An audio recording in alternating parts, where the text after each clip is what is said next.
টাকি মাছ প্রসেস করে নেওয়া, গরম পানিতে সিদ্ধ করে নেওয়া, তার আগে ভেজে নেওয়া, কচুরলতি ছিলে নেওয়া, আলু নেওয়া। বলুন তো কি বানাচ্ছি? ভুনা। টাকি মাছের শুটকি দিয়ে কচুর লতির ভুনা। আর এর জন্য এগুলো নিয়েছি, কাঁচামরিচ নিয়েছি, লং নিয়েছি, তেজপাতা, গরম এলাচ, সাদা এলাচ, রসুন নিয়েছি অনেকগুলো, তারপরে আদা রসুন, জিরা পেস্ট, দারচিনি।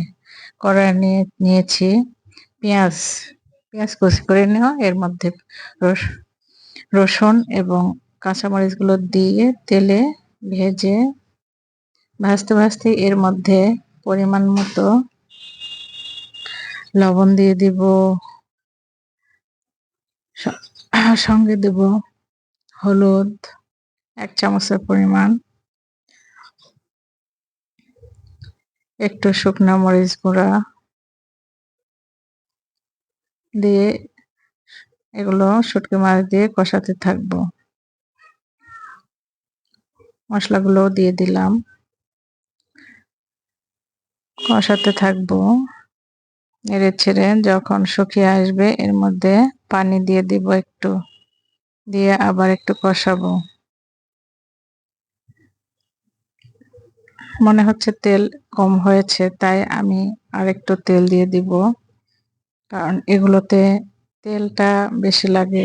একটু তেল না হলে ভালো লাগে না, যদিও আমি তেল কম দেওয়া প্রিফার করি, কারণ যত তেল খাবো আমাদের রোগ শোক বেশি হবে। সরিষার তেল আরেকটু দিয়ে দিচ্ছি, কত সুন্দর কালার লাগছে।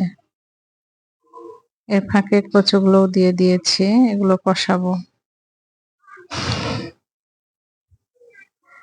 আস্তে আস্তে কষাতে থাকবো, একটু পানি দিব, পানি শুকিয়ে আসলে পানি দিয়ে দিব, দিয়ে ঢেকে দেব।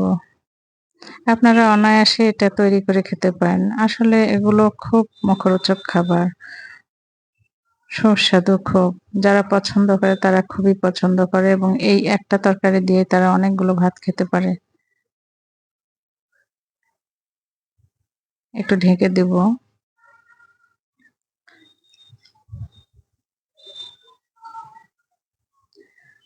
প্রায় আমার ভুনাটা হয়ে আসছে, এই পানিটুকু মরে গেলেই আমি এটা নামিয়ে ফেলবো। নেড়ে ছেড়ে আবার পানি মরে যাওয়ার জন্য চুলায় রেখে দেব। প্রায় হয়ে এসেছে, দেখুন পানি শুকিয়ে গিয়ে তেলটা উপরে উঠে এসেছে। তেল উপরে উঠে আসলেই মনে হবে যে এটা হয়ে গেছে। আমার রান্না কমপ্লিট। আপনার ভিডিওটি পছন্দ হলে লাইক দিবেন, শেয়ার